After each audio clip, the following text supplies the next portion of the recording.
महापुरुषों के माध्यम से जो एनर्जी इस विश्व में फैली है और जिस एनर्जी को प्राप्त करके आज जन जन अपने जीवन का कल्याण करते हैं, उस एनर्जी का नाम जैन रेकी है। जैन से मतलब जैन समाज की रेकी नहीं है, जैन से जन जन के हृदय में पवित्रता और प्रेम का संचार करने वाली रेकी का नाम जैन रेकी है। आगे चल के अपन लोग इसको समझेंगे। तो आज अपन पुनः बैठे हुए हैं और सभी के जीवन में आनंद और उत्साह है पुनः जागृत हो। बहुत सारे लोग ही नहीं, पूरे जन जन में, अपने पूरे भारत देश में ही नहीं, देश विदेश में कहीं भी चले जाइए, हर एक व्यक्ति को कहीं ना कहीं किसी न किसी प्रकार की पीड़ा परेशानी, कहीं शारीरिक रूप से है, कहीं मानसिक रूप से है, कहीं आर्थिक स्थितियों को लेकर के व्यक्ति अपने आप से जूझ रहा है। तो किसी न किसी प्रकार की बेचैनियाँ परेशानियाँ हमारे जीवन में अक्सर बनी ही रहती हैं। और उन परेशानियों को लेकर के जब हम लोग एक बहुत बड़ा मानसिकता के रूप पर उसको हावी कर लेते हैं, तो वही वस्तु, छोटी सी वस्तु भी बहुत बड़े रूप में हमारे जीवन में कार्य कर जाती है और वही हमारे जीवन को काम तमाम कर देती है। व्यक्ति यदि किसी काम को कर रहा हो और काम करते करते यदि उसके जीवन में कुछ विकल्प चल रहा है, तो वो काम भी काम तमाम हो जाता है। इसलिए तमाम काम को अच्छा करने के लिए हमें काम तमाम नहीं करना है, अपने तमाम काम को उत्साह और उमंग के साथ में करना है।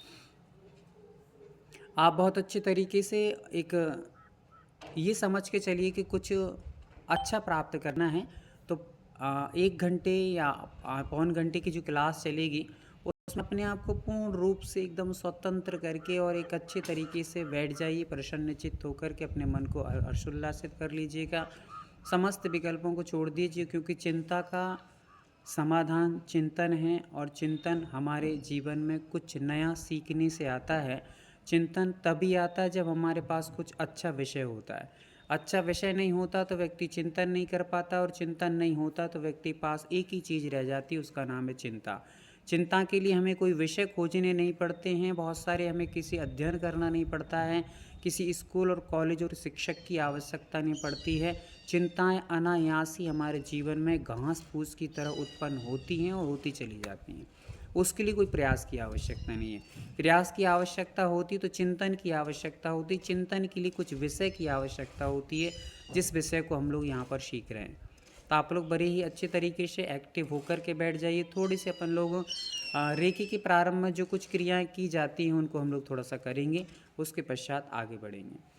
तो आप लोग सबसे पहले अपनी मुद्रा को सीख लें कि ये मुद्रा में आपको कभी भी बैठना है। जब आप लिखेंगे तो राइट हैंड से लिखते जाइए, लेफ्ट हैंड की आपकी ये मुद्रा निरंतर रूप से लगी रहे। आप जब भी बैठे, कुर्सी पे बैठे हैं, बेड बिस्तर पे बैठे हैं, नीचे बैठे हैं, जहाँ भी बैठे हैं, आपकी ये मुद्रा निरंतर रूप से आपके पास लगी रहना चाहिए और आपकी हथेलियाँ ऊपर हों आकाश की ओर, आपकी ये मुद्रा लगी रहे। ये ज्ञान मुद्रा आगे चल कर के आपको इसके बारे में बहुत सारा डिटेल, ये एक मुद्रा भी है, एक सिंबल भी है, आगे चल के जैन रेकी का सिंबल हम लोग समझेंगे। फिलहाल में आप ये मुद्राओं को दोनों लगा करके बैठ जाएं। कुछ देर के लिए आंखें एकदम बंद कर लें। आपको गहरी सांस चेहरे पर मुस्कुराहट के साथ, गहरी सांस चेहरे पे मुस्कुराहट के साथ में लेना है और एक बार में 2 बार सांस लेना है आपको। एक ही बार में 2 बार सांस लेना है, एक बार फिर एक और बार, और फिर आपको मुंह से छोड़ना है। सांस आपको लेना है नासिका से और छोड़ना है मुख से। ये आपको लगभग लगभग 5 से 7 बार कंटिन्यू करना है। तो चलिए प्रारंभ करते हैं। सीधी कमर करके बैठेंगे, उत्साहित रहेंगे, चेहरे पर एक बहुत अच्छी सी मीठी सी मुस्कान रखेंगे। लगिए, गहरी सांस भरिए एक ही बार में 2 बार।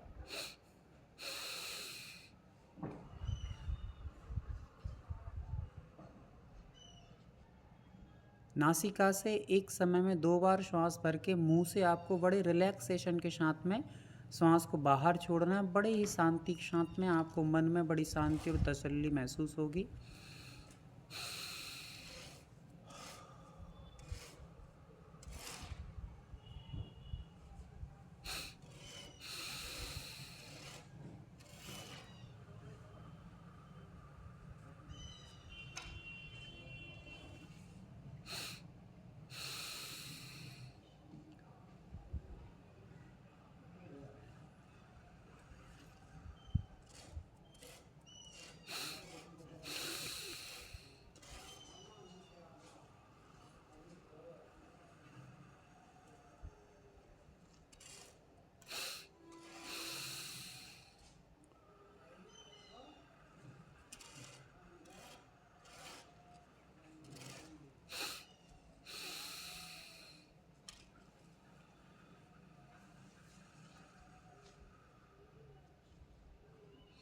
आँखों को पूर्णतः बंद रखिए। जैसे ही श्वास छोड़ें तो आपके मन में जो एक आनंद या शांति महसूस हो रही है उसको पूरा का पूरा आनंद लीजिए, उसको पूरा महसूस कीजिए, उसको इत्मीनान के साथ में अपने अंदर महसूस कीजिएगा।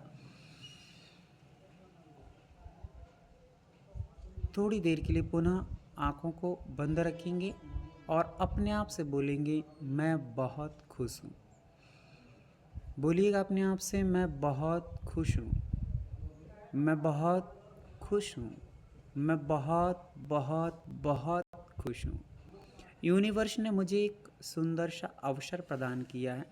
ये सुनहरा अवसर मेरे जीवन को स्वर्णिम बनाने के लिए आया है, इसलिए मैं आज बहुत बहुत बहुत खुश हूँ। चेहरे पर प्रसन्नता लाइए, मुस्कुराहट लाइए। जैसे ही आप मुस्कुराएंगे चेहरे का तेज अपने आप बढ़ता हुआ आपको नजर आएगा। आपके खिले हुए चेहरे पर अनायास तेज दिखता है और आपके मुरझाए हुए चेहरे पर अनायासी गम और दुख भरी कहानियाँ नजर आती हैं। तो आप अपने जीवन में यदि सुख चाहते हैं, प्रसन्न चाहते हैं, तो एक बार पुनः मुस्कुराइए और बोलिए, मैं बहुत बहुत बहुत खुश हूँ। ईश्वर ने मुझे ये आँखें दी हैं, आँखों से देखने के लिए अनेक नज़ारे दिए हैं, साथ ही साथ में दुनिया के नज़ारों के साथ में मुझे भगवान के दर्शन का सौभाग्य प्राप्त हो रहा है, गुरुओं के दर्शन का सौभाग्य प्राप्त हो रहा है, माँ जिनवाणी को पढ़ने का सौभाग्य प्राप्त हो रहा है। इसलिए मैं बहुत बहुत बहुत खुश हूँ। परमपिता परमेश्वर ने मुझे कान दिए हैं और कान तो अनेक लोगों को मिले हैं, पर इन कानों से मैं भगवान की वाणी, गुरुओं की वाणी, पॉजिटिव सोचने के योग्य बातों को सुन पा रहा हूँ और मैं निरंतर इन कानों से धर्म ध्यान की योग्यता को हासिल करके बैठा हूँ। इसलिए मैं बहुत बहुत बहुत खुश हूँ। परमपिता परमेश्वर का मैं बार बार धन्यवाद करूंगा जो उसने मुझे कंठ दिया है और कंठ से बोलने की क्षमताएं दी हैं। कंठ तो अनेक लोगों को मिला है, पर कई लोग ऐसे हैं जो बोल नहीं पाते, अपनी बात की अभिव्यक्ति नहीं कर पाते हैं, पर मुझे बोलने का सामर्थ्य दिया है। बोलने के साथ साथ में मुझे इतना विवेक दिया है कि मुझे कब, कितना और क्यों बोलना है। मैं अच्छी भाषा से लोगों के दिलो दिमाग तक पहुंचने का सामर्थ्य रखता हूं। ये सब मुझे ईश्वर का सोपान, ईश्वर की कृपाएं मुझे प्राप्त हुई हैं, इसलिए मैं बहुत बहुत बहुत खुश हूँ। मुझे हाथ मिले हैं, हाथ तो अनेक लोगों को मिले हैं और अनेक लोग ऐसे भी हैं जिनको हाथ नहीं मिले हैं। हाथ न मिलने से अपने काम खुद नहीं कर पाते, दूसरों के अधीन रहते हैं और खुद तड़पते बिलखते रहते हैं। ना कपड़े पहन पाते, ना भोजन कर पाते, ना अपना काम खुद कर पाते हैं। इसलिए पराधीन जीवन जी कर के दुखों को भाजन बन रहे हैं। पर ईश्वर की कृपा से मुझे ये दोनों हाथ मिले हैं, हाथ भी सलामत चलते फिरते और स्वस्थ मिले हैं। साथ ही साथ में इन हाथों से मैं भगवान की पूजा अर्चा कर पा रहा हूँ, माँ जिनवाणी को छू पा रहा हूँ, गुरुओं की सेवा कर पा रहा हूँ, अपने बुजुर्गों की सेवा करके मैं अपने जीवन में सातिशय पुण्य का कार्य कर रहा हूँ।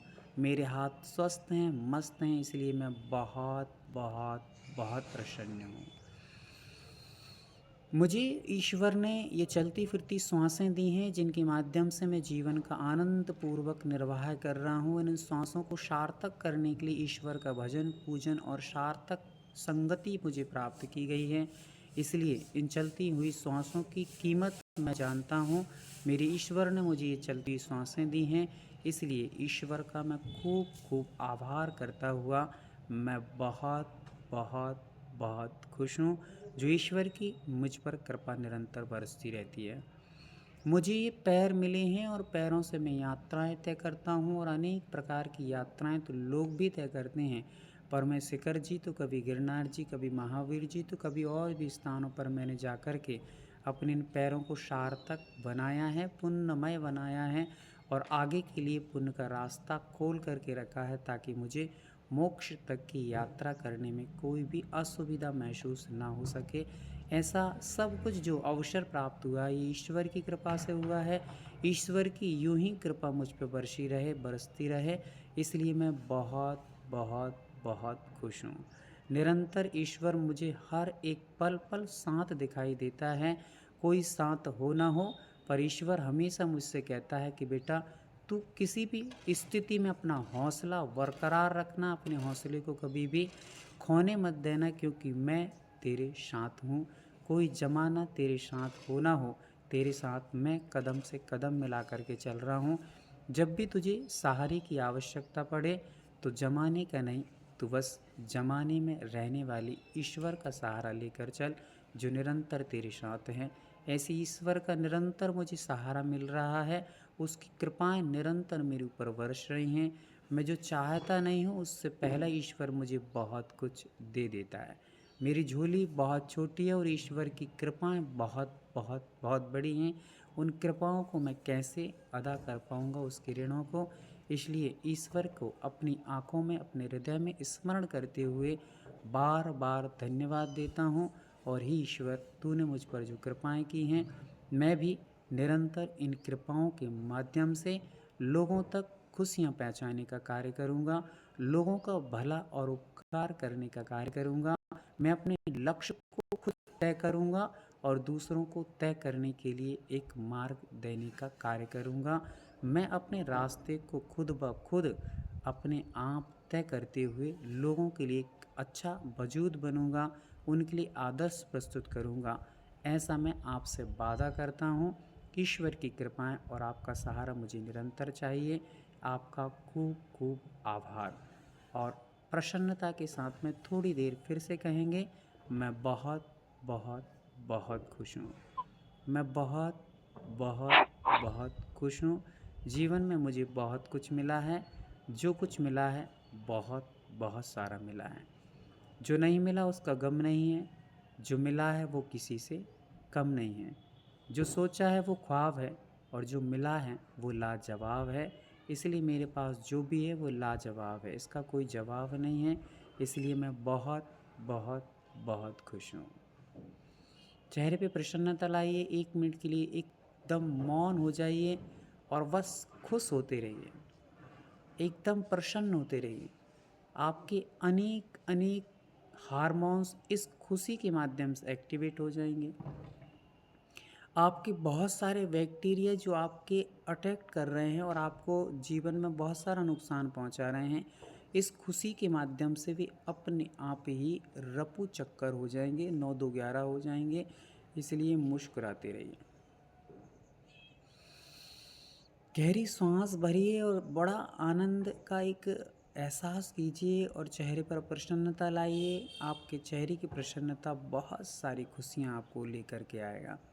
आपको बहुत सारे रास्ते अनायास नज़र आने लगेंगे। जब आपका मन एकदम शांत और प्रसन्न होता है तो रास्ते अनायास खुलते हुए नज़र आते हैं। बहुत सारे विचार ऐसे आते हैं जो हमारे लिए जो समस्याएं थी उनका समाधान देते हैं।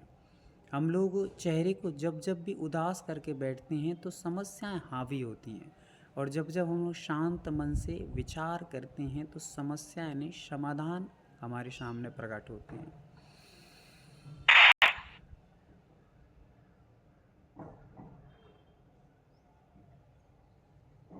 अपने हाथों को रगड़ेंगे, रब करेंगे, आंखों को बंद रखेंगे।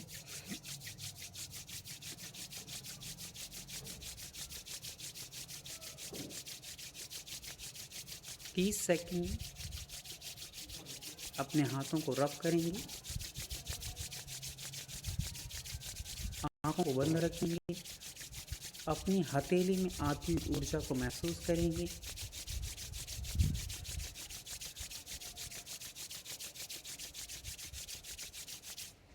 अपने चेहरे पर दोनों हाथों को एक साथ रखेंगे।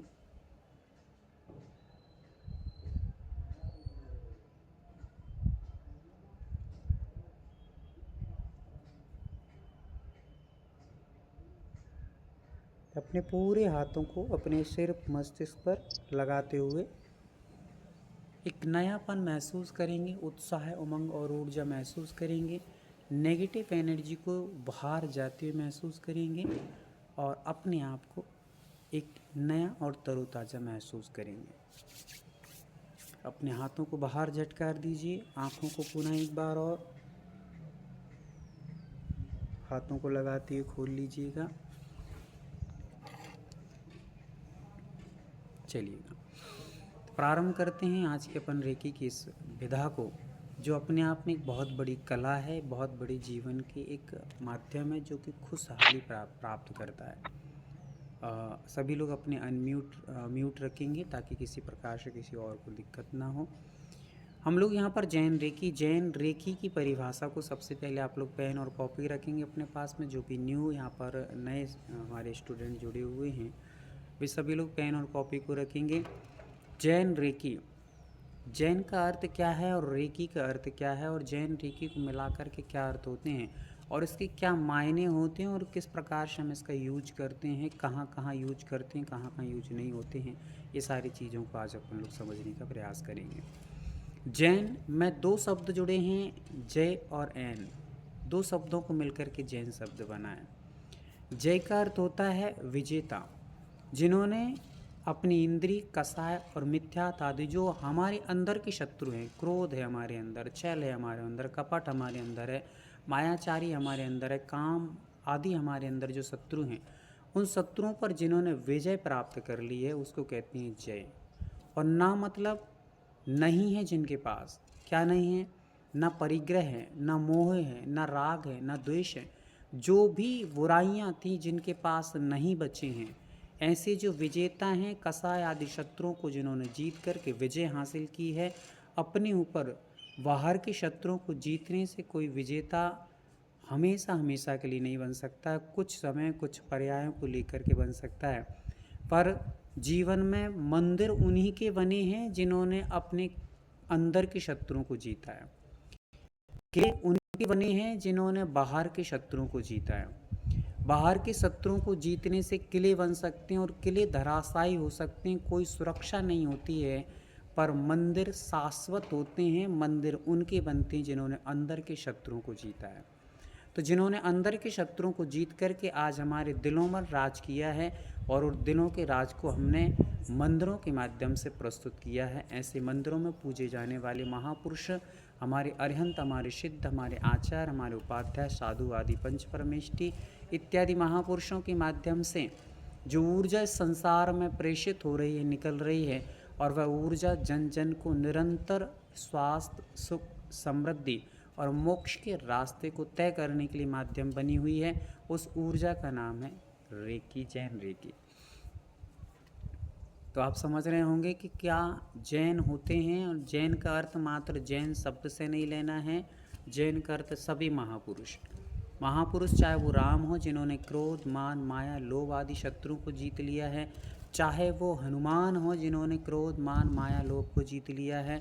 हम यहाँ पर रावण को जीतने वाले राम की चर्चा नहीं कर रहे हैं। अंदर जो कसाय रूपी शत्रु हैं, जो हमारे अंदर क्रोध है, छल है, कपट है, ये सबसे बड़े रावण हमारे अंदर बैठे हैं, इनको जिन्होंने जीत लिया है उन राम की हम बात कर रहे हैं।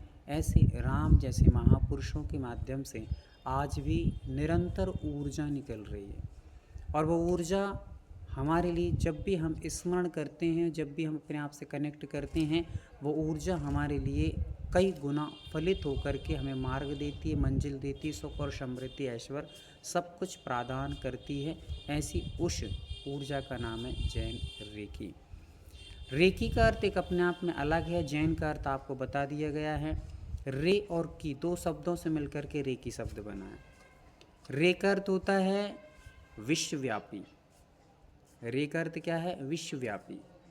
और की का अर्थ होता है प्राण ऊर्जा, जो हमारे लिए प्राण प्राप्त करा रही है। प्राण तो हमारे पास पहले से ही हैं, पर प्राणों के साथ साथ में जो हमारे लिए एक उत्साह, उमंग, साहस, बल प्रदान करने वाली जो ऊर्जा है, उसको हम यहाँ पर कह रहे हैं कि प्राण ऊर्जा। क्योंकि कभी कभी जीवन में ऐसा समय आता है कि व्यक्ति जिंदा होकर भी मर जाता है। जिंदा होकर भी मर जाता है मतलब जब उसके सपने टूट जाते हैं, जब उसकी उम्मीदें ख़त्म हो जाती हैं, जब उसका धैर्य ख़त्म हो जाता है, जब उसका बल टूट जाता है, उस समय भी व्यक्ति जिंदा होकर भी मर जाता है। ऐसे समय में जब भी हम किसी की शरण लेते हैं तो महापुरुष हमारे लिए वरदान बन के आते हैं।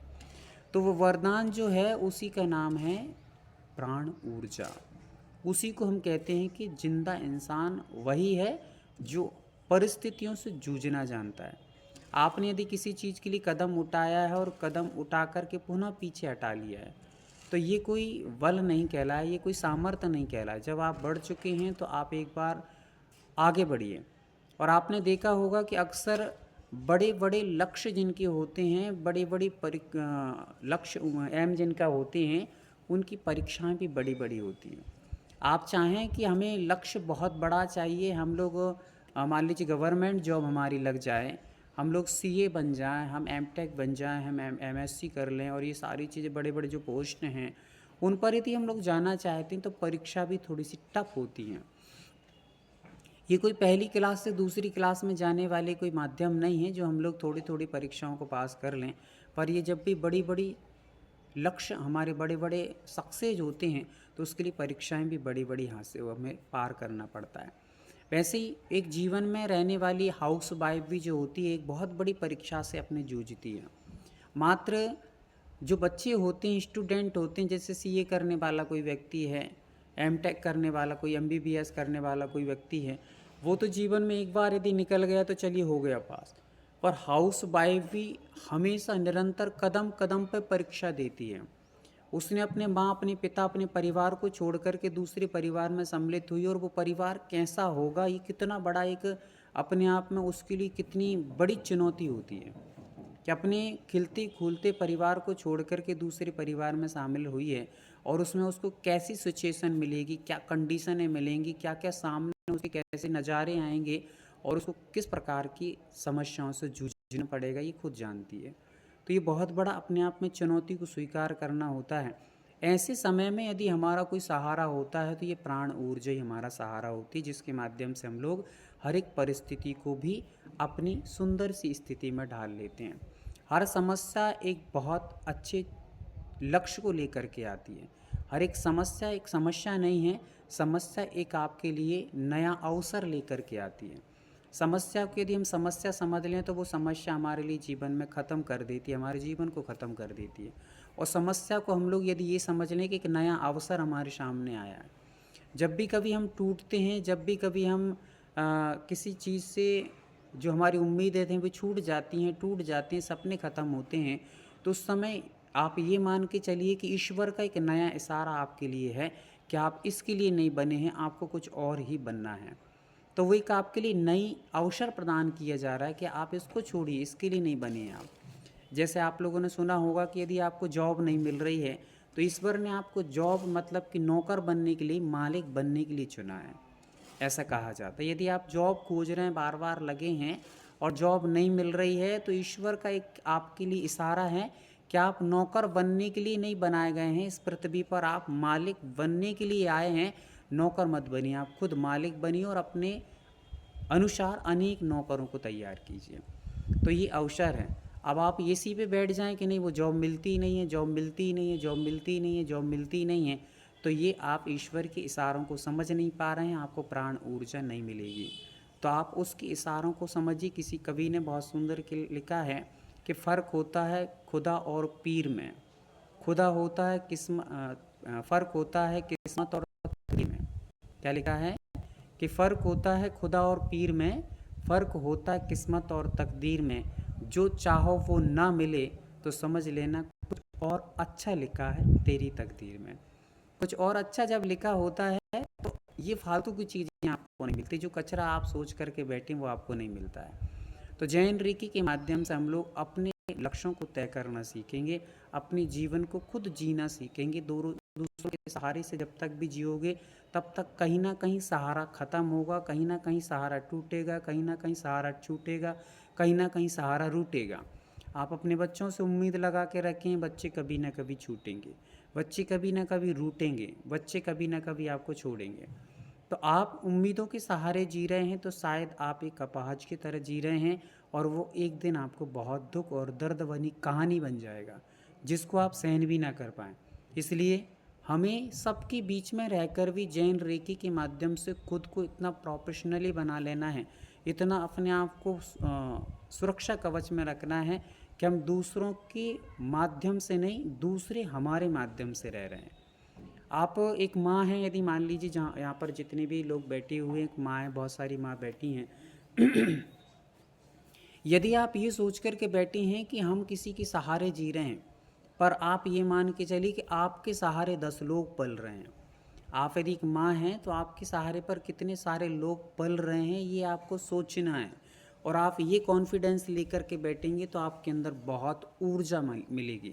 और आप ये सोच कर के बैठेंगे कि नहीं हम तो किसी और के सहारे जी रहे हैं, तो आप अपने आप में बहुत कॉन्फिडेंस लो है, आपकी एनर्जी बहुत ख़त्म बेस्ट हो रही है। आप हर एक चीज़ में, हर एक पहलू में ऊर्जा का संचार कर सकते हैं। और आप एक चाहें तो आपकी यदि सोच ठीक नहीं है, आपको सोचने का तरीका ठीक नहीं है, सोच तो हर किसी व्यक्ति के पास है, ऐसा कोई भी व्यक्ति नहीं है यहाँ पर जो सोचना ना जानता हो, सोचता ना हो, सोचते सभी लोग हैं।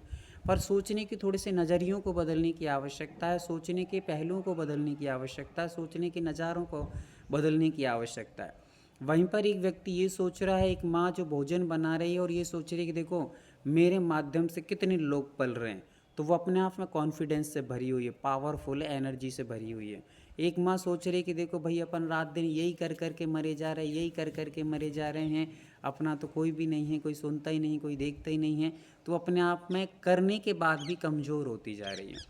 तो आप एक चीज़ से आप उम्मीदों को भी जगा सकते हैं, साहस भी प्राप्त कर सकते हैं, धैर्य भी प्राप्त कर सकते हैं, बल भी प्राप्त कर सकते हैं, पुरुषार्थ कर सकते हैं। और एक उसी चीज़ से आप चाहें तो अपने कॉन्फिडेंस को लो कर सकते हैं, अपनी एनर्जी को वेस्ट कर सकते हैं, अपनी ऊर्जा को ख़त्म कर सकते हैं, अपने प्राणों को ख़त्म कर सकते हैं। हर एक चीज़ की सोचने की नज़रिए बस बदलने की आवश्यकता है, तो आपका सारा का सारा जीवन अपने आप बदल जाएगा। आप किसी चीज़ को लेकर के बैठें, जैन रेकी को थोड़ा सा आगे बढ़ाते हैं। तो आपने जैन रेकी की परिभाषा को समझा कि जैन रेकी मतलब क्या है।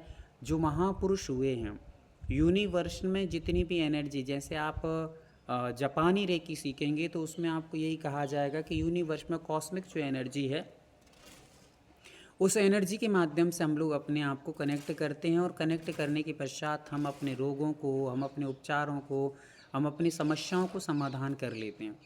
पर जैन रेकी में बस इतना ही अंतर आता है कि जो एनर्जी वहाँ पर फैली हुई है, ये एनर्जी कोई सामान्य एनर्जी नहीं है। जो एनर्जी है वो महापुरुषों की एनर्जी, जब भी हम लोग यूनिवर्स की जो एनर्जी है उसको महापुरुषों की एनर्जी से कनेक्ट करते हैं और फिर अपनी एनर्जी से कनेक्ट कर लेते हैं, तो हमारे पास जो एनर्जी आती है वो प्योर एनर्जी आती है। कभी कभी आप एनर्जी को, यूनिवर्स से एनर्जी को कनेक्ट करेंगे तो आपके पास नेगेटिव एनर्जी भी आ सकती है। किंतु जब हम लोग महापुरुषों का सहारा लेते हैं, जब भी हम लोग, आप लोगों ने देखा होगा कि दिन की शुरुआत ईश्वर के नाम के साथ, जब भी हम दिन की शुरुआत करते हैं और भगवान के नाम के साथ करते हैं, तो भगवान के माध्यम से जो एनर्जी हमारे पास आ ही रही है, 24 घंटे एनर्जी आती रहती है। पर वो एनर्जी जब भगवान का नाम लेते हैं तो एक तरह से जैसे हम लोग किसी चीज़ को, दूध को ख़रीदते हैं, तो दूध को हम लोग, अच्छा खासा दूध आया है, तुरंत लग कर के आया है, प्योर दूध आया है, फिर भी हम छलनी के माध्यम से उसको छान लेते हैं, कहीं ना कहीं कुछ ना कुछ दिक्कत होगी होगी। वैसे ही एनर्जी है, एनर्जी को हम लोग छानते किसके हैं, ईश्वर के नाम की छलनी से छान लेते हैं।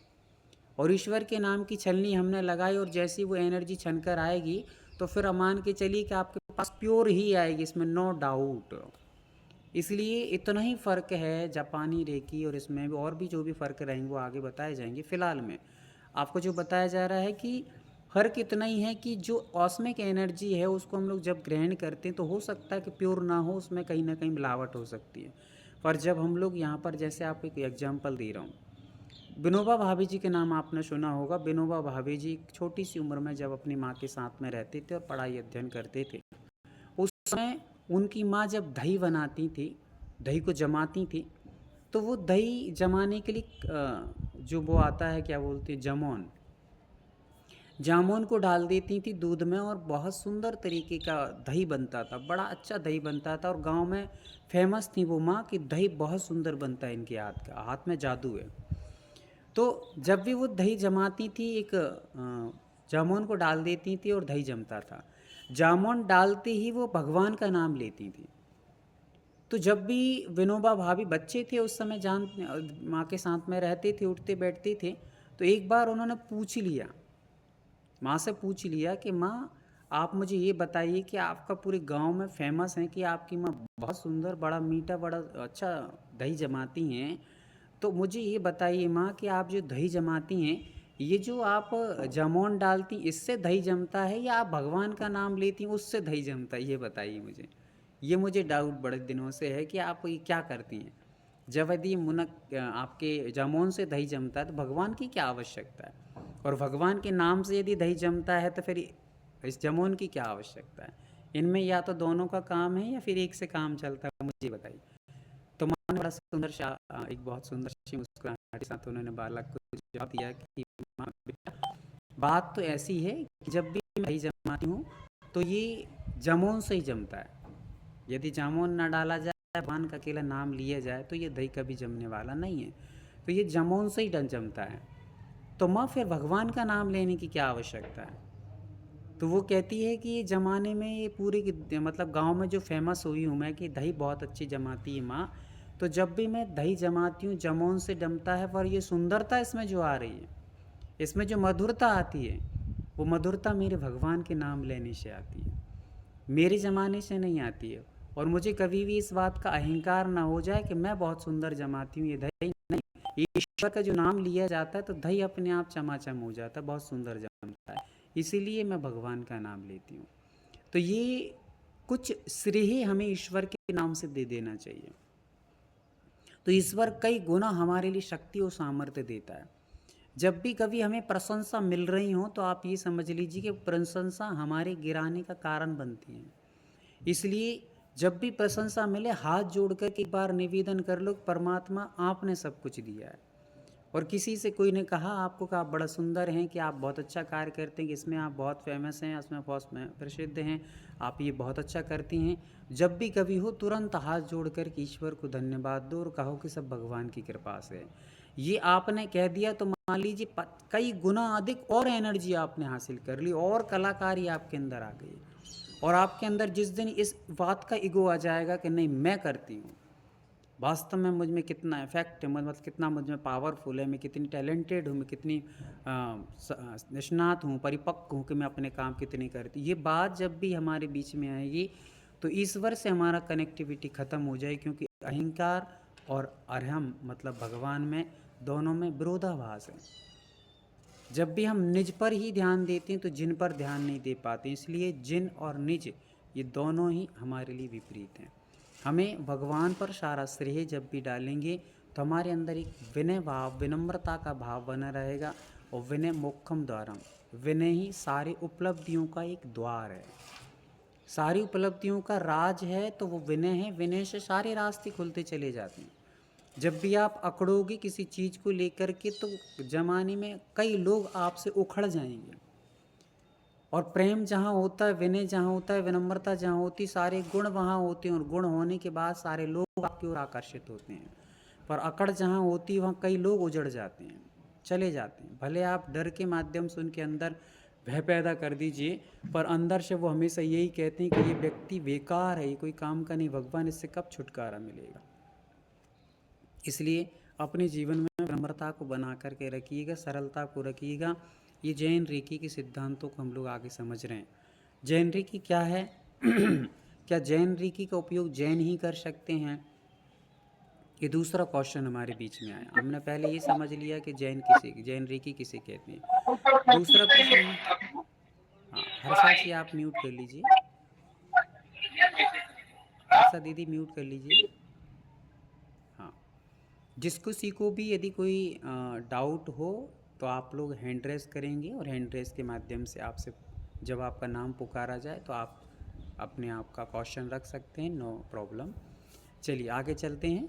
तो जब जब किसी को भी शंका, कोई भी जिज्ञासा, कोई भी डाउट हो तो आप लोग हैंड रेस करिए, मैं आपका नाम पुकारूंगा और आप अपनी बात को रख सकते हैं।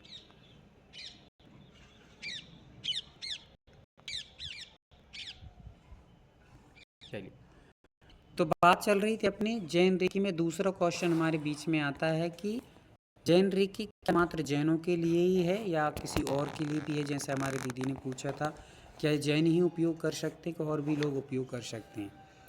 तो यहाँ पर इसका समाधान ये है कि जिस प्रकार से पेड़ पौधे होते हैं, जिस प्रकार से नदियाँ होती हैं, जिस प्रकार से झरने होते हैं, जिस प्रकार से नदियाँ होती हैं, ये जो नदियाँ होती हैं इनका पानी जो होता है, ये पानी कहीं ऐसा नहीं है कि पानी मात्र जैन ही पी सकते हैं, पानी मात्र मुस्लिम ही पी सकते हैं, पानी मात्र हिंदू ही पी सकते हैं। नहीं, नदियों का पानी हर एक व्यक्ति के लिए है। कोई भी पी सकता है, गरीब भी पी सकता है, अमीर भी पी सकता है, दरिद्र भी पी सकता है, अमीर भी पी सकता है, राजा और रंक सब पी सकते हैं। वैसे ही जैन रेकी का उपयोग हर एक व्यक्ति के जीवन में उपयोगी है, हर एक व्यक्ति इसका इस्तेमाल कर सकता है। नो डाउट कि हम लोग जैन ही करें कि अजैन ही करें, हर व्यक्ति इसका उपयोग कर सकता है, जीवन में लाभ ले सकता है। तो आगे ये प्रश्न हमारा समाधान होता है कि ये जैन रेकी मात्र जैनों की ही रेकी नहीं है, हर एक व्यक्ति की है।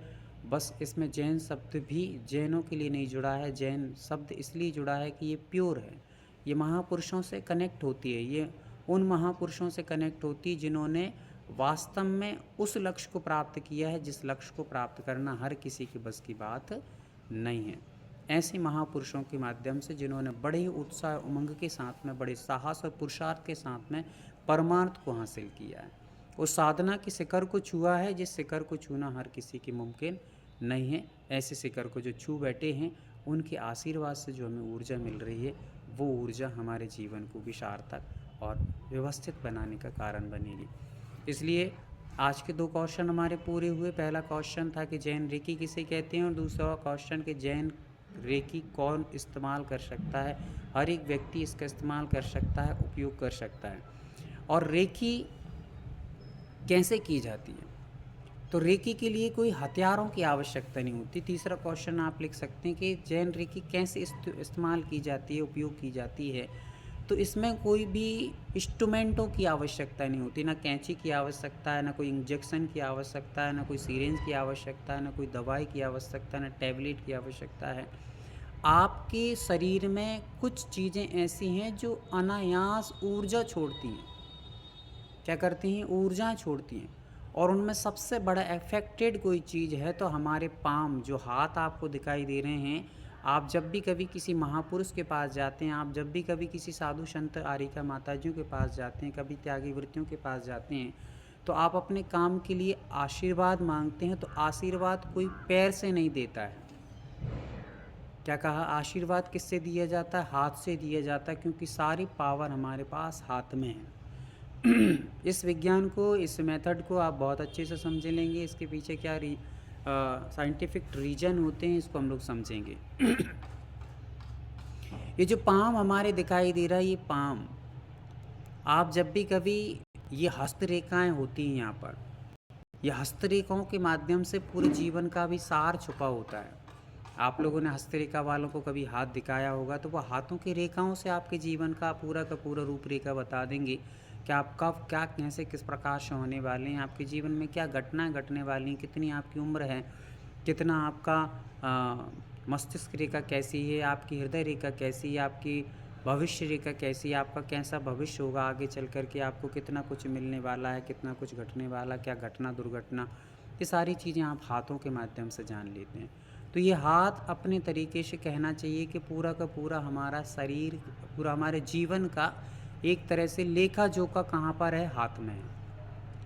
हमारा पूरा शरीर का, हमारे जीवन का लेखा जोखा इस हाथ में ही है, कहीं जाने की आवश्यकता नहीं है कि हम लोग कहाँ पढ़ें, कहाँ पढ़ें, कहाँ पढ़ें। ये हाथ ही आपका पूरा पढ़ने के लिए है। इस पर पढ़ लीजिए आप कि आपके क्या लेखा जोखा है। तो ये हाथों में पूरा पावर छुपा हुआ है, और इसके सेंटर में जो पाम होते हैं, चक्र होते हैं, ये चक्र सबसे ज़्यादा एक्टिव होते हैं, ये सबसे ज़्यादा पावरफुल होते हैं, यहाँ से सबसे ज़्यादा एनर्जी निकलती है। इस एनर्जी के माध्यम से जब भी कभी शत्रु को रोका जाता था, तो पहले के लोग बस इतना करते थे और सामने वाला शत्रु रुक जाता था, क्योंकि ये हाथों में इतना पावर होता है कि वो पावर निकलेगा और सामने वाला आगे नहीं बढ़ सकता है, इतना ही पर्याप्त होता है। तो ये हाथों को समझिए आप, इनके एक एक फिंगर को समझिए, इनमें रहने वाली एनर्जी को समझिए। तो जब भी कभी रेखी की जाती तो वो हाथ के पाम से ही की जाती है, ना नाक से, ना आँख से, ना मुँह से, ना और किसी अंग से। ये मात्र पूरा का पूरा शरीर के एक ही पार्ट से पूरी रेखी की जाती है, वो हमारा है पाम, हमारे चक्र, हाथ का जो चक्र है, इससे सारी रेखी की जाती है। ये 2 हाथों के 2 पाम, यही सारे रोगों के उपचार करेंगे, आप खुद देखेंगे। यहाँ पर हमारे काफ़ी सारे लोग जुड़े हुए हैं और जिन्होंने इस रेकी के माध्यम से अनेक उपचार कर रहे हैं, और खुद परिवार में भी कर रहे हैं, दूसरों के लिए भी कर रहे हैं, और उन्हें काफ़ी लाभ मिले हैं। बीच बीच में हम लोग उनसे मिलेंगे कि वो आपको बताएंगे कि हम लोगों ने इस जैन रीकी से क्या सीखा है और कैसे हमारे जीवन में हमारे बच्चों के ऊपर, हमारे मिस्टर के ऊपर जो मंदिर नहीं जाते थे इत्यादि, उन पर कैसे इफ़ेक्ट, कैसे असर हो रहे हैं। हमारे परिवार की जो दिशा और दशा बदली थी उसमें कैसा अच्छा नज़ारा हमारे बीच में आया। जैन रीकी के माध्यम से सारी चीज़ें आपको बताई जाएंगी। बीच बीच में आपको काफ़ी सारे लोगों से मिलाया जाएगा जो आपको बताएंगे कि हम लोगों ने इन 1-2 महीने में सीख करके और क्या क्या हासिल किया है। हम लोग अक्सर जो भी आप लोग बैठे हैं, आप लोगों ने हर साल तो ठीक है, महीने भर में आप महीने भर में औषधियों में कितने पैसे खर्च करते हैं। आप लगभग मान ली कोई भी भारत देश के यदि कोने कोने में चले जाइए, आप जिस जिस नगर से जुड़े हुए हैं, भोपाल से, इंदौर से, जहाँ से भी, तो उस नगर की कॉलोनी कॉलोनी, गांव गांव, घर घर में भी जाएंगे तो शायद ही कोई ऐसा घर मिल जाए जहाँ पर दवाई गोलियों के डब्बे ना भरे पड़े हों। हर एक घर घर में बच्चे से लेके जो जन्म हुए बच्चे, अभी जन्मे, बिल्कुल पें पें पें कर रहे हैं, अभी 2 साल के हैं, 2 महीने के हैं, 2 घंटे के हैं, वे भी औषधि खा कर के जिंदा रह रहे हैं। और मरने वाला व्यक्ति जो 2 घंटे का और बचा है वो भी औषधि खा के जी रहा है। ये 2 घंटे भी उसको औषधि से मिल रहे हैं। तो पूरा जीवन मात्र दवाइयों के बल पे चल रहा है। इसीलिए आपको एक बहुत बड़ी बात कह रहा हूँ कि जिसके घर में दुआएं कम पड़ जाती हैं उसके घर में दवाएं भरी भरी पड़ जाती हैं, मतलब भरी भरी रहती हैं। जिसके घर में दुआएं कम पड़ जाती हैं उसके घर में दवाओं की आवश्यकता होती है। यदि हम लोग दुआओं को इकट्ठा कर लें तो दवाओं की कोई ज़रूरत नहीं पड़ेगी। पहले के लोग भला करने में आगे रहते थे, हमेशा अच्छा करने में आगे रहते थे। आज हमें किसी से कोई मतलब ही नहीं रहा है। हमारी एनर्जी, हमारी सोच, हमारे विचार इतने गंदे हो चुके हैं, इतने बेकार हो चुके हैं, गिर चुके हैं कि हम किसी का भला ना देख सकते हैं ना कर सकते हैं। कदाचित किसी को थोड़ा सा ऊपर उठते देखें तो हमारे हृदय में आग पैदा हो जाती है कि ये कैसे उठ गया, कैसे इतना आगे बढ़ गया है। तो ये जो जलन की ईर्ष्या है, जो जलन के भाव हैं, जो जेलस के भाव हैं, जो हमारे अंदर बुराई के भाव हैं, यही हमारी एनर्जी को लॉस कर रहे हैं, ख़त्म कर रहे हैं। और हम बद्दुआओं से भरे पड़े हुए हैं, दुआएं ख़त्म हो चुकी हैं। इसलिए दवाएं बहुत आवश्यक हो गई हैं। दवाओं से बचना है तो दुआओं को इकट्ठा कर लीजिएगा। और यहाँ पर हम लोग दवाएं की जगह दुआएं कैसे इकट्ठा करना चाहिए, सारी चीज़ों को समझेंगे।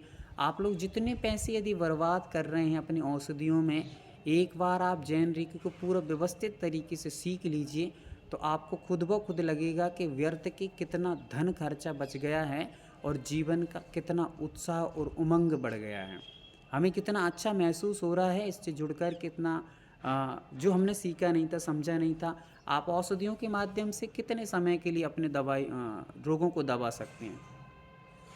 पर आपको यहाँ पर गारंटी दी जा रही है कि जितने रोग आपके अंदर भरे पड़े हैं, चाहे वो आपके मानसिक रोग हों, शारीरिक रोग हों, किसी को ब्लड प्रेशर बढ़ता है, किसी शुगर बढ़ती है, किसी की डाइजेशन ख़राब रहता है, किसी का एब्डोमिनल ख़राब है, किसी किसी किसी प्रकार की, कई प्रकार की दिक्कतें बनी हुई हैं। ये सारी की सारी दिक्कतें आपको नॉर्मली एकदम नॉर्मल हो जाएंगी और आपको बड़े जीवन का चैन और आनंद मिलेगा।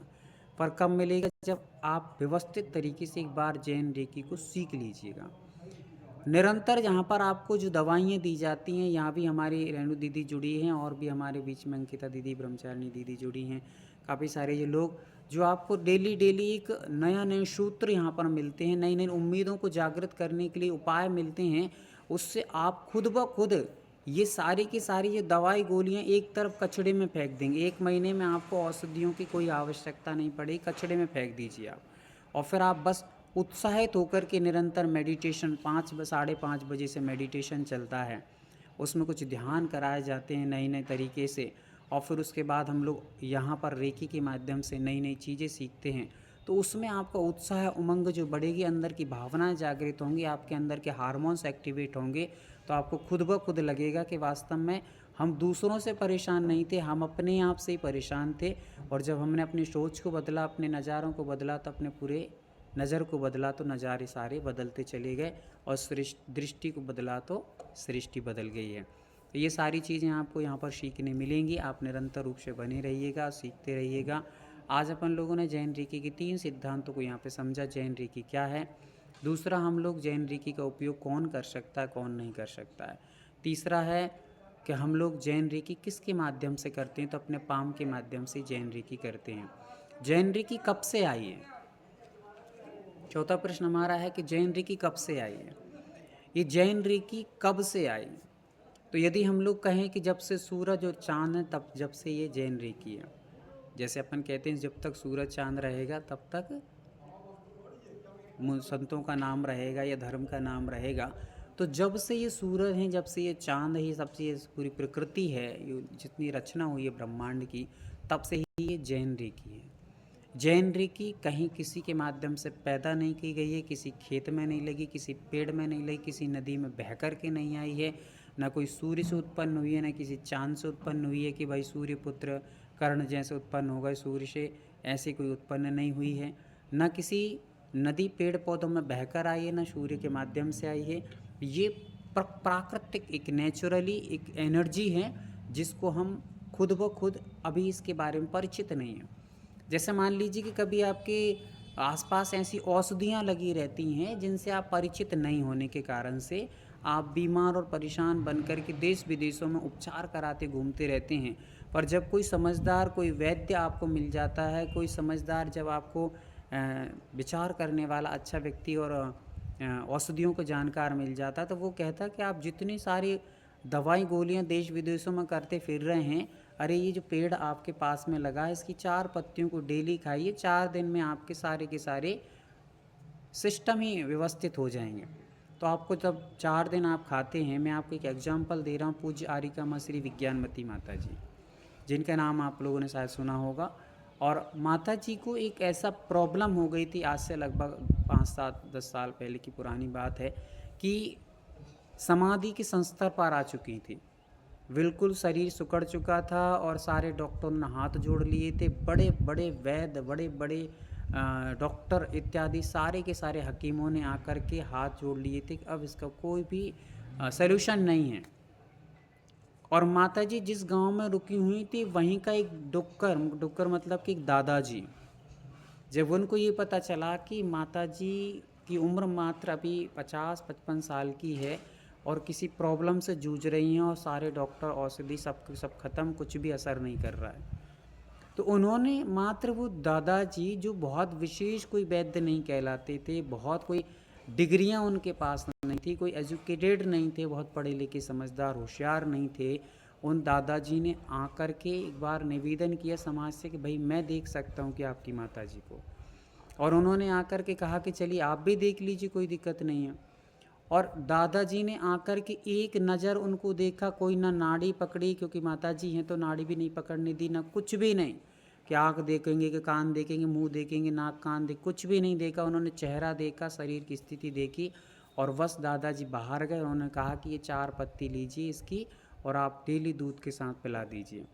माता जी 8 दिन में खड़ी होने लगी। जो माता जी महीने भर से कभी भी बड़े बड़े दवाई गोली खाने के बाद भी, बड़े बड़े वैद्य और मुंबई, दिल्ली, अमेरिका आदि से भी, यूएस, कनाडा जैसे स्थानों से भी लोगों ने औषधि उपचार करवाए पर उसके भी कोई फ़र्क, कोई असर नहीं दिखा। पर वो दादाजी जो बिल्कुल वृद्ध थे, कोई डिग्रियां नहीं थी, कोई बहुत बड़े बड़े उन्होंने डिग्रियां हासिल करके वैद्य आदि की उपाधियां प्राप्त नहीं की थी, उन दादाजी के माध्यम से 8 दिन में माता जी खड़ी हुई और आगे 1 महीने के अंदर खूब सारा दौड़ने, मतलब दौड़ने यानी विहार करने लगी, विहार कर गई और आज बिल्कुल स्वस्थ हैं। आज भी वो माता जी उन दादाजी का, उन वैद्य का बार बार धन्यवाद करते कि जीवंत हूँ तो उन दादाजी के कारण से। तो मान के चलिए कि कई सारी चीज़ें ऐसी होती हैं जो हमारे आसपास इर्द गिर्द होती हैं, पर हम लोग उनके बारे में जानने ना कारण से हम लोग यहाँ वहाँ जहाँ तहाँ भटकते रहते हैं। तो बस आप ये मान के चलिए कि आपको एक औषधि मिली है और इस औषधि के बारे में आपको जानना है, समझना है और बाहर के सारे दवाई गोली जो हिंसात्मक तरीके से बन रही हैं, और हम सुबह उठ कर के जब अपनी नींदें खोलते हैं, उस नींद खुलने से पहले हजारों जानवर मृत्यु के घाट उतर गए होते हैं।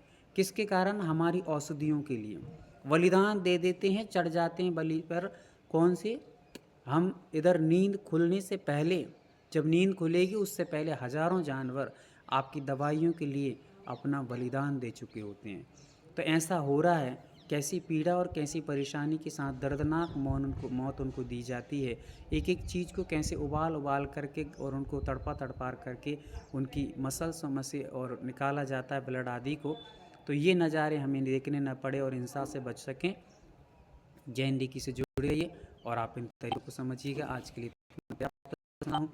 आपने जो भी समझा है, कल पुनः बैठेंगे हम लोग और समझेंगे इस JNDK के और आयामों को। ये तो शुरुआत है, अभी तो बहुत कुछ बाकी है। चलिएगा, किसी की कोई जिज्ञासा हो तो 5 मिनट के लिए पूछ सकते हैं, अन्यथा आज की क्लास को यहीं पे विराम दिया जाएगा। भैया जी इसका PDF मिलेगा क्या? पहले हैंड रेज कर लीजिए दीदी, और हैंड रेज करने के पश्चात आपसे तो जब हैंड्रेस इस पे ऑप्शन नहीं है इसमें हैंड्रेस का? हाँ ठीक है, कोई बात नहीं। PDF इसको आपको मिलेगा, पर जैन रेकी का PDF मिलेगा। जितना सारा चीज़ यहाँ पे बताई जा रही है उसका नहीं मिलेगा, जैन रेकी का मिलेगा। जैन रेकी क्या होती, कैसी होती, किस प्रकार से आती, ये सारी चीज़ों की PDF आपको मिलेगी, है ना। पर आप डेली कंटिन्यू करेंगी तो ही मिलेंगी। आप ये मुझे ना थोड़ा चौक पे बैठना पड़ता है ना, इससे जैसे थोड़ा मिस्टेक हो जाता सुनने में थोड़ा। हाँ कोई दिक्कत नहीं, आपको रिकॉर्डिंग भी मिलेंगी। आप कंटिन्यू करेंगी तो आपको सारी चीज़ें मिलेंगी। आप कंटिन्यू नहीं करें तो फिर आप ठीक है। धन्यवाद गुरु, जय जिनेन्द्र। जय जिनेंद्र, जय जिनेंद्र। चलिए म्यूट कर लीजिए। हाँ रेणु दीदी कुछ कह रहे हैं आप? जी भैया जी मैं कह रही हूँ आज के विषय से आज 5 प्रश्न दिए जाएंगे। सभी को उनके उत्तर देने अनिवार्य हैं। उन्हीं प्रश्नों के नीचे नंबर दिया होगा, उसी नंबर पर आपको सेंड करने हैं। आज ही की कक्षा से प्रश्न दिए जाएंगे। बिल्कुल, आज जो भी हमने विषय समझा है यहाँ पर, उससे रिलेटिव 5 क्वेश्चन आपको ग्रुप में आएंगे और आप उन 5 क्वेश्चनों को सॉल्व करके दीदी के नंबर पर आपको भेजना है। आप यदि भेजते हैं तो आपको सर्टिफिकेट की व्यवस्थाएं भी यहाँ पर की जाएंगी। आगे जब आप आगे की लेवल करेंगी तो उसमें आपको सर्टिफिकेट दिए जाएंगे और आप आगे चल कर के सेल्फ डिपेंड अपने उपचार भी कर सकेंगे। ये सारी चीज़ें आपको बताई जाएंगी, पर वह शर्त है कि आप 5 क्वेश्चन डेली आने वाले उनको सॉल्व करके भेजना होगा। आगे आपको मैं बता दूं कि आप जितने लोग बैठे हैं थोड़ा सा अपने आप को एक्टिव कर लीजिए, आलस प्रमाद से थोड़ा बचिएगा। यदि आपको ग्रुप में कोई मैसेज आ रहा है तो आप उसको कुछ ना कुछ रिप्लाई अवश्य दीजिए। इससे पता चले कि हमारे ग्रुप में जिंदा लोग भी जुड़े हुए हैं। कैसे लोग जुड़े हैं? जिंदा लोग भी जुड़े हुए हैं। बाकी तो हाँ हूँ, आप बेकार के कामों में जितना समय लगाते हैं, कुछ अच्छा बनने के लिए, अच्छा करने के लिए कुछ हमें भी पुरुषार्थ करना चाहिए, है ना। तो अपन लोग, यदि आपको जैसे अभी ग्रुप में आएगा कि आप आज के क्लास में अवेलेबल थे या आप अपसेंट थे, प्रेजेंट थे, तो आप उस पोल में आपको अपनी हाजिरी भरना है कि हाँ हाँ आज हम लोग प्रेजेंट थे या अपसेंट थे इत्यादि।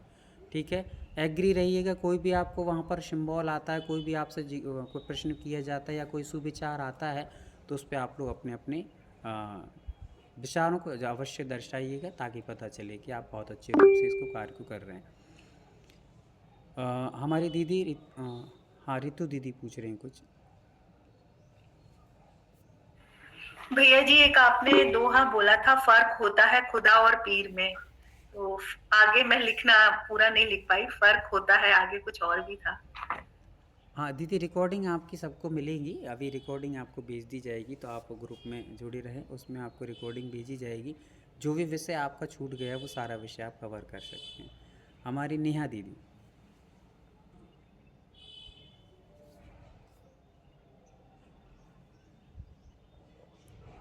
हाँ नेहा दीदी कुछ पूछना है आपको? नेहा दीदी का नहीं भैया जी, नहीं पूछना। अच्छा वंदना भैया जी। हाँ अजय, वंदना दीदी। अंशुल भैया।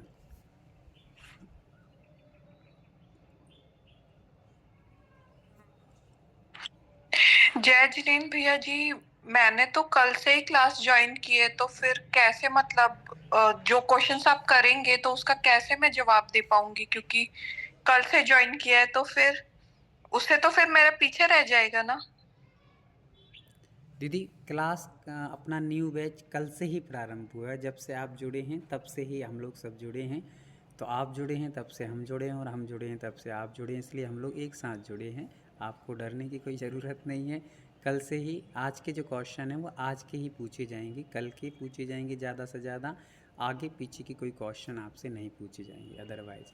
इसलिए आप टेंशन फ्री रहें और जवाब देने के लिए तैयार रहें। प्रेमलता दीदी कुछ पूछना चाहती थी।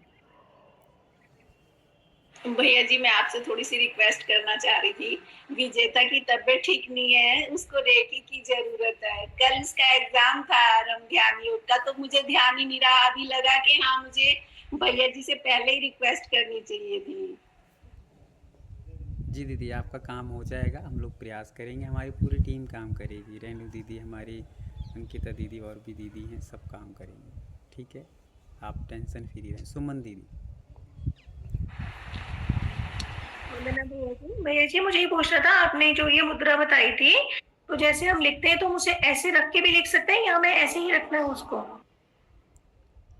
नहीं, लिखना है तो आप राइट, हाँ, लिखने के सहारा लेना है तो आप कभी भी कैसे भी कर सकते हैं, पर इसको उल्टी नहीं लगाई जाती, ऐसे नहीं रखी जाती है। इससे आपका एनर्जी लो मतलब नीचे की ओर जाता है, तो ऊपर से हमें रखना रहता है। तो आप ऐसे करके रख सकते हैं, फिर जब को ज़रूरत है तो खोल के भी रख सकते हैं, ज़रूरी नहीं है। पर अधिकतर खुले खाली बैठे हों तो हम लोग इसको मुद्रा का उपयोग करें। चलिए, हाँ, जीतू दीदी कुछ पूछ रहे हैं आप? हाँ जी प्रिया जी, कल का कुछ एक क्वेश्चन है। आपने कल बोला था कि हमेशा अवेलेबल नहीं रहना चाहिए।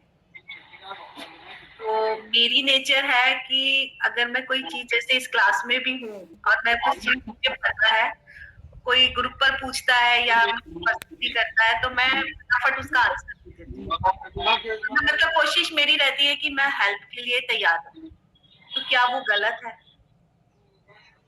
देखिए, हर एक चीज़ के दो पहलू होते हैं, समझने के अपन को तरीके रहते हैं। अवेलेबल का अर्थ हर्षा दीदी आप म्यूट कर लीजिए, हर्षा दीदी। हाँ, तो हर एक चीज़ के दो पहलू होते हैं।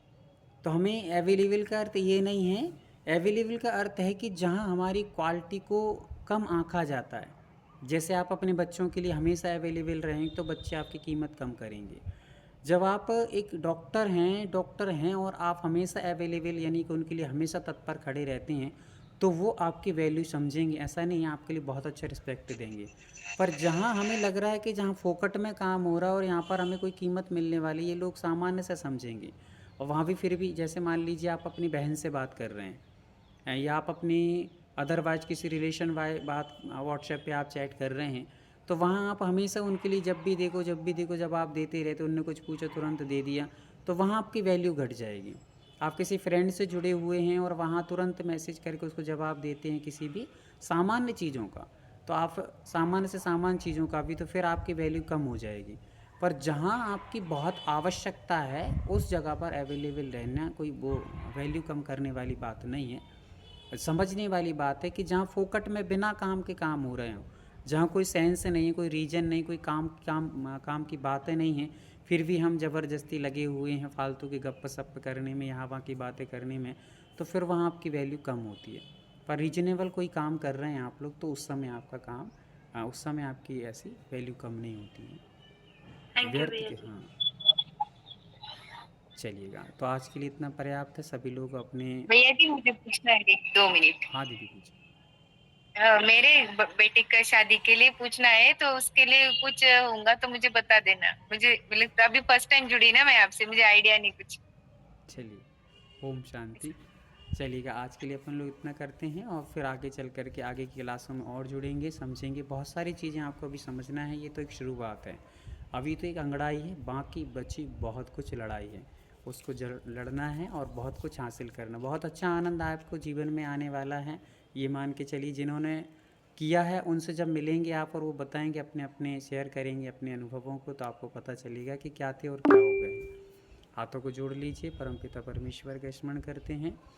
बोधि समाधि परिणाम विशुद्धि, स्वात्मोपलब्धि शिव शौक सिद्धि, चिंतामणिं चिंतित वस्तुधानि, त्वां वन्द्यमानस्य ममास्तु देवी, त्वां वन्द्यमानस्य ममास्तु देवी, त्वां वन्द्यमानस्य ममास्तु देवी। 9 बार नमोकार मंत्र का स्मरण कर लेंगे सभी।